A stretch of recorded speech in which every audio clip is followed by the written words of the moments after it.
One More Pallbearer is written by Rod Serling, but I wouldn't have guessed it if I didn't read the credits. Besides a few familiar elements, it feels like a departure from his writing style in more ways than one, mostly in the character department. Lamont Johnson was behind the camera directing once again, and it wasn't the only time he helmed a story in this type of setting. The small cast of this story featured one particular standout that may be familiar to fans of a certain secret agent. Millionaire Paul Raiden is setting up a twisted ruse that involves faking a nuclear disaster. His plan is to forcibly invite 3 of his past authority figures to his shelter and trick them into begging for their lives. High school teacher Mrs. Langsford, Army Superior Colonel Hawthorne, and Old Reverend Hughes are brought to his underground bunker. Raiden individually reminds them how they each tried to ruin his life at different points years ago. Hawthorne court-martialed him in the army, Langsford humiliated him in school, and Hughes destroyed his reputation early on. Upon these reminders, the trio fire back with why they took the disciplinary actions they did. For Colonel Hawthorne, Raiden refused an order that cost his company hundreds of lives. For Mrs. Langsford, she caught him cheating and trying to pass it off on another student. And for Hughes, the Reverend went public with a story that exposed how Raiden drove a young girl to suicide. When they try to leave, their captor plays a false nuclear attack warning over the loudspeakers and tells them they could either grovel for his forgiveness and stay in the bunker, or refuse and go up to the surface to die with the rest of humanity.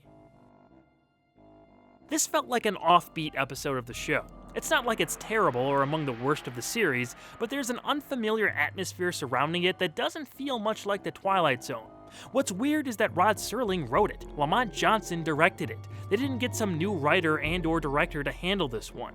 Parts of this story we had seen Serling use in other installments. The underground bunker, threat of nuclear war, and a few particular shots at the end are reminiscent of Rod's work. Hell, Johnson even directed The Shelter from earlier in the season that had a very similar setting and looming danger. But how the characters speak and interact with each other is what throws me off, considering that they share the bulk of the episode talking. The lead actor playing Paul Raiden for One More Pallbearer is Joseph Wiseman. It didn't take me long to recognize this guy as film's original Bond villain, that being the titular character in 1962's Dr. No. Indeed, that film hit theaters in the UK the same year this episode first premiered on CBS. US audiences were introduced to the antagonist the following year, so this was a big time period for the actor. I can say that he definitely gives off Bond villain vibes in his only role on the Twilight Zone. The character sure seems set up that way. His delivery is so distinct, it's hard not to think of his part in the 007 franchise. I keep abreast of the times and usually well ahead of them. I know things that are going to happen. I paid for the service. The world is coming to an end this evening, ladies and gentlemen. In an uncredited smaller role, Joseph Ellick made his final Zone appearance after his memorable one in The Obsolete Man. You did all this to fool 3 of your friends? They must be kind of special friends. Everyone else is pretty solid. Of the main 4, Catherine Squire is the only actor to show up in another installment, and she gets the most lines of the 3 authority figures here. Her commentary towards Raiden is also the most biting. Mr. Raiden, I've dealt with frightened and desperate children all my life. Neither sympathy nor compassion can be handed out wholesale like cheap bubble gum. The recipient must be worthy of them, and you never were. That might be where this whole thing lost me. They're brought to a supervillain's lair with theatrics and all. Raiden tries to sort of intimidate them as he tells the trio of this imminent threat above, but no one is ever scared of this guy. They just insult him again right to his face. If I'm to spend my last quarter hour on Earth, I'd rather spend it with a stray cat. If Raiden was an effective villain, we all know he'd threaten their families, not their own lives. It's amateur hour over here.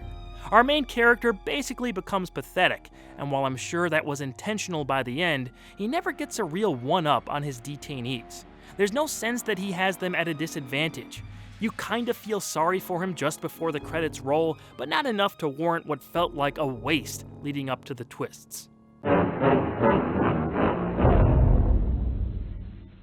In no uncertain terms, all 3 authority figures say they'd rather die with their families than stay alive in any space that contains Raiden.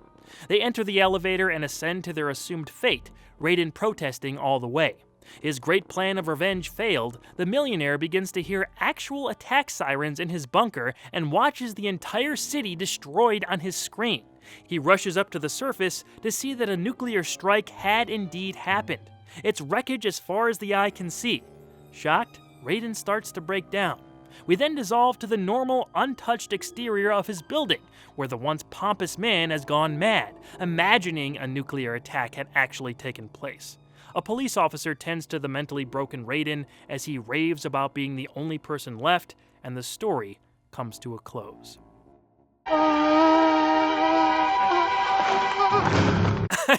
I'm not sure how to respond to that. Wiseman's delivery at the end goes for the typical delusional crazy person thing, but that one little muted yell made me laugh quite a bit.